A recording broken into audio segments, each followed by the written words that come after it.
एक मिनट भाई, यहाँ पर एक उपदेश दे रहे हैं पौलुस तीमुथियुस के को कि एक उपदेश के रूप में उसको सिखा रहे हैं कि जो भी हम प्रार्थना करते हैं, विनती करते हैं, निवेदन करते हैं और धन्यवाद करते हैं, ये क्या सिर्फ मेरे और अपने लिए है या आपके लिए है, पर्सनल हम ही के लिए है क्या?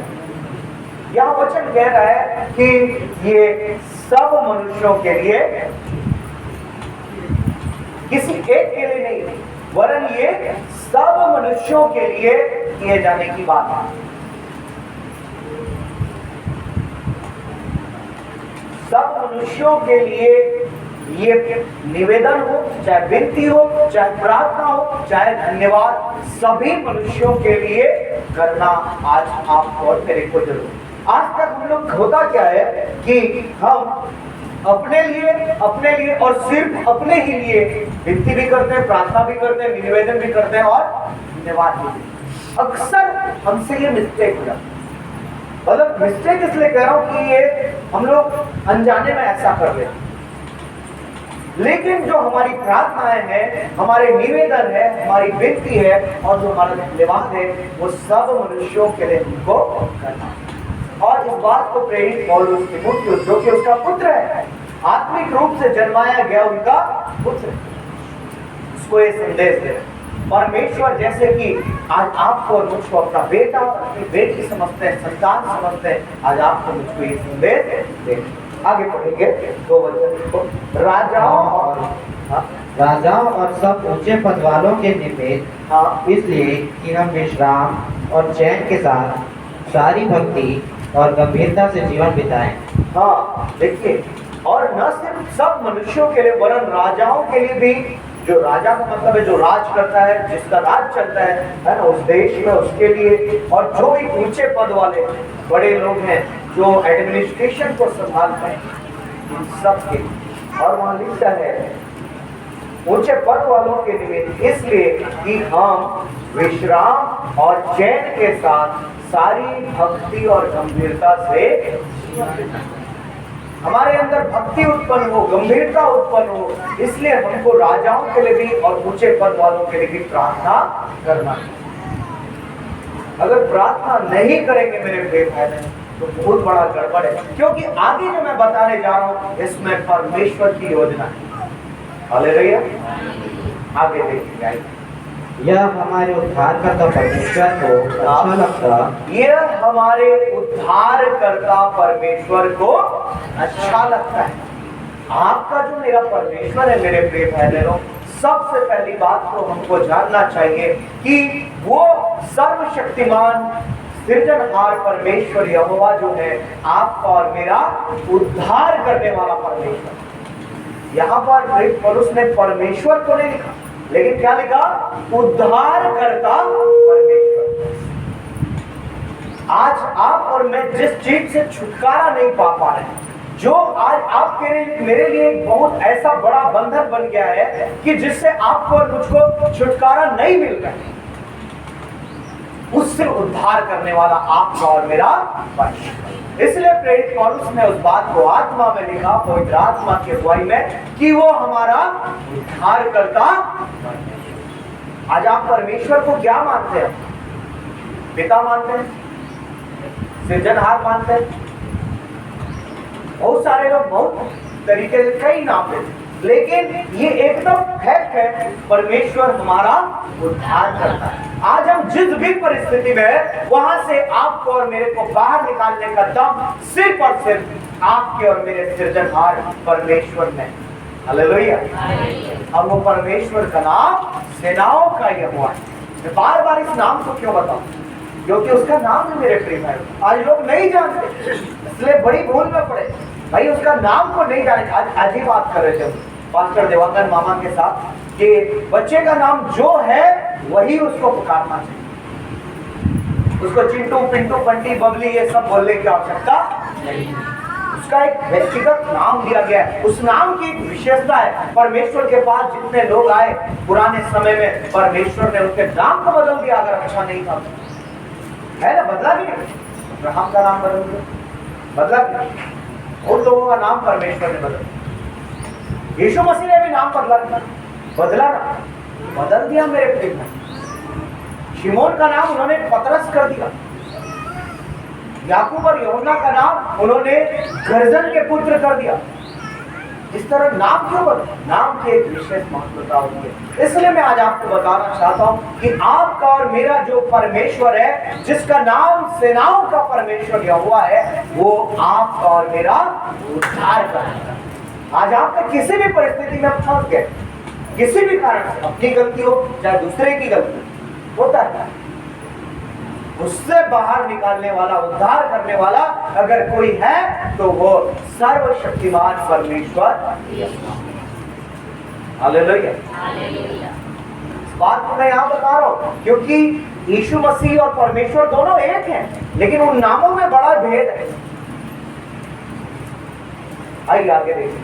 और ये हमारे परमेश्वर, उद्धारकर्ता परमेश्वर को अच्छा लगता है, पसंद आती है ये बात कि हम लोगों के लिए क्या करें? प्रार्थना करें, लोगों के लिए विनती करें, निवेदन करें, धन्यवाद करें। चाहे राजा हो, महाराजा हो, अधिकारी हो, चाहे दुनिया का कोई भी, चाहे हमारे परिवार का हो, सबके लिए हमको प्रार्थना, निवेदन और विनती करना है। और ये हमारे परमेश्वर को अच्छा लगता है। अच्छा लगने वाला काम तो सब कोई करना चाहते हैं या नहीं करना चाहते? करना चाहते हैं। वैसे दीदी है, करना चाहते हैं हम लोग। जो काम हमको अच्छा लगता है उसको बड़े आनंद के साथ करना चाहते हैं। तो परमेश्वर पिता को भी एक ऐसा काम है जो अच्छा लग रहा है। और आगे क्या लिखता है उसके? और भाता भी है। और भाता भी है, अच्छा भी लग रहा है और उसको पसंद आ रहा है, उस काम को करने में बड़ा ही आनंद आ रहा है, भाता भी है। और जो यह चाहता है और उसको वो करना भी चाहता है, अपनी चाहत को, उस इच्छा को, उस मर्जी को, उस योजना को परमेश्वर पिता को अच्छा भी लग रहा है, परमेश्वर पिता को पसंद भी आ रहा है और परमेश्वर पिता को इसकी चाहत भी है। आज आपकी और मेरी अगर कुछ चाहत हो तो हम एड़ी चोटी का जोर लगा देते हैं कि ये मेरे को चाहिए। चाहिए यानी कि वहां चाहत है। चाहत वर्ड चाहिए से बना है, चाहत से चाहिए बना है ना? चाहत है तब चाहिए, चाहत नहीं तो नहीं चाहिए, हल्का होता है कि कैसे मामा? तो मेरे प्रिय भाई, परमेश्वर पिता को ये अच्छा भी लग रहा है कि आप हम लोगों के लिए प्रार्थना करें, विनती करें, निवेदन करें। और परमेश्वर पिता को ये पसंद भी आ रहा है, भा भी रहा है, उनको बहुत अच्छा लग रहा है, आनंद मिल रही है, खुशी मिल रही है। और परमेश्वर के ये चाहत, और वो चाहत आगे चलकर क्या है ऐसा काम कि आज आपको और मुझको सब मनुष्यों के लिए प्रार्थना करना चाहता हूँ। बड़ी जो यह चाहता है कि सब मनुष्यों का उद्धार हो। जो यह चाहता है कि सब मनुष्यों का उद्धार। सब लोग एक साथ बोलिए, सब मनुष्यों का उद्धार हो। सब लोग एक साथ बोलिए, सब मनुष्यों का उद्धार हो। उद्धार। आज चाहे आप किसी भी परिस्थिति में क्यों, आपका शारीरिक रूप से, मानसिक रूप से, आत्मिक रूप से, आर्थिक रूप से, पारिवारिक रूप से आपका उद्धार परमेश्वर पिता चाहते। किसी भी रूप से आप फंसे हुए दशा में, और क्या कहना चाहिए कि एक डूबी हुई दशा में या अपने बंधन में बंधे हुए दशा में आप न रहे, ये सब मनुष्यों के लिए परमेश्वर पिता चाहते। चाहे वो पाप का बंधन हो, श्राप का बंधन हो, गरीबी, बीमारी, लाचारी और झूठ का बंधन, निंदा, अपमान का बंधन और लाचारी का बंधन, कमजोरी, दुर्बलता का बंधन, कुछ भी बंधन क्यों न हो, उससे परमेश्वर पिता चाहते हैं कि सब मनुष्यों का उद्धार, उसके लिए छुटकारा मिल जाए सब मनुष्यों को। सब मनुष्य उस बुरी दुर्दशा से एक बेहतरीन दशा में हम लोग पहुंचाए। हालेलुया। बात समझ में आ रही है पीछे वालों को? कैसे गेंदलाल भैया, सब मनुष्यों का उद्धार परमेश्वर पिता। आज आप किस दशा में फंसे हैं वो आप जानते हैं, परमेश्वर चाहते हैं उस दशा से आपको बाहर, और उसके लिए परमेश्वर ने जो उपाय किया है ना। और सब मनुष्यों का उद्धार क्यों चाहते हैं? ठीक है, मनुष्य है, आज आप और मैं भी चाहते हैं कि सब मनुष्यों का उद्धार हो जाए, लेकिन परमेश्वर पिता क्यों चाहते हैं कि सब मनुष्यों का? इसके पीछे भी तो एक सवाल उठता है कि वो क्यों चाहते हैं, कि वो क्यों चाहते हैं कि आज धनेश्वरी और विकास भाई यहाँ पर आए और उनका उद्धार हो जाए। इसके पीछे क्या लॉजिक है, परमेश्वर की क्या योजना है, क्या मर्जी है? आज आप और मैं जो विभिन्न स्थानों से, इतने दूर से 40 किलोमीटर से अंकल आए हैं, इतने दूर दूर से हम लोग आए हैं, हम लोग के लिए परमेश्वर पिता क्यों चाहते हैं कि हमारा उद्धार हो जाए और सब मनुष्यों का भी? इसके पीछे एक कारण, और उसके अगले ही लाइन में वो बताया गया, पढ़िए भाई। और वे सत्य को भली भांति पहचान लें। ये सत्य को भली भांति एक मनुष्य जान जाए, इसलिए ही परमेश्वर पिता चाहते हैं कि सब मनुष्यों का उद्धार हो। सत्य है कोई चीज, सत्य है कोई एक बात जिसको सब मनुष्यों को जानना अत्यंत आवश्यक है। भली भांति जानना, न सिर्फ जानना, वरन वहां वचन में आया है कि भली भांति जानना। भली भांति जानना का मतलब, अभी मामा बोल रहे थे, परख लो। परमेश्वर पिता ने खुद कहा, यीशु मसीह ने खुद कहा कि मुझे परख कर जांचना है, भली भांति ठोक बजा कर देख लेना है कि वाकई वो परफेक्ट है या नहीं।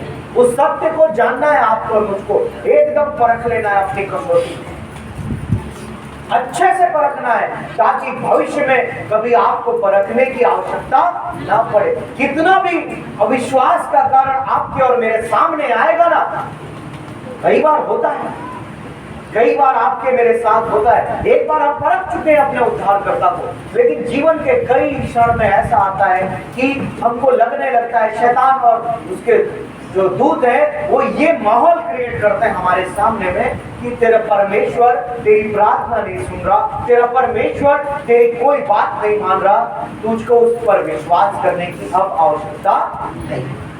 ये माहौल क्रिएट किया जाता है। लेकिन उस परिस्थिति में भी आपको और मुझको इतना हमने जिस सत्य को अपना भली भांति परख लिया है, उसमें, उस विश्वास में हमको उस सत्य में इतना स्थिर और मजबूत बने रहना है कि परिस्थितियां कुछ भी हो जाए, हमारा विश्वास डगमगाना नहीं। हालेलुया। परिस्थितियां बद से बदतर भी क्यों न हो जाए, आज आपका और मेरे उद्धारकर्ता परमेश्वर पर हमारा भरोसा, हमारी सत्यता बनी रही। आज होता यह है कि एक दिन तो विश्वास कर लेता है विश्वासी, लेकिन जब जीवन में कठिनाइयां और समस्या आती है तो वो वापस निराश, हताश और दुखी होकर शैतान के बंधनों में फिर से उसी बंधन में चले जाता है जहां से परमेश्वर ने उसको उभारा था, निकाला था, उसका उद्धार किया। और आज ये बहुत सारे भाई बहनों के साथ होता है, प्रभु के दास भक्तों के साथ भी हो जाता है। कई लोग विश्वास में दृढ़ और मजबूत बने नहीं रह पाने के, लेकिन इसीलिए परमेश्वर कहता है कि उस सत्य को भली भांति क्या कर लो, जान लो। उस सत्य को भली भांति जान लो, परख लो, एकदम ठोक बजा के एक बार जिसको अपना लिए सत्यता को आप अपनी कसौटी में कसिए, आप अपने एग्जाम में उसको पास कीजिए। हाँ, ये परख कर देखिए कि इसका रिजल्ट परफेक्ट है या नहीं। दूसरों का मत भरोसा कीजिए, आपको और मुझको व्यक्तिगत रूप से उस सत्यता को पहचानना अत्यंत आवश्यक। और वो सत्य क्या है, और वो सत्य क्या है, अगले ही लाइन में लिखा है, क्योंकि परमेश्वर एक ही है।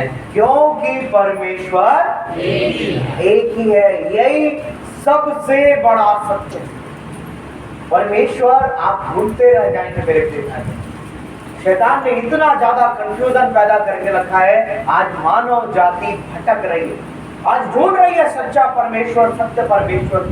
यहाँ से वहां हर प्रकार से अपने स्तर पर लोग प्रयास कर रहे हैं, मानव जाति प्रयास कर रही है, लेकिन परमेश्वर यहोवा का जो वचन है, परमेश्वर का जो पवित्र शास्त्र है, जिसको आज हमारे हाथ में है, जो जिसके बारे में कहा गया है कि आकाश और पृथ्वी टल जाएगा लेकिन मेरा वचन नहीं टलेगा।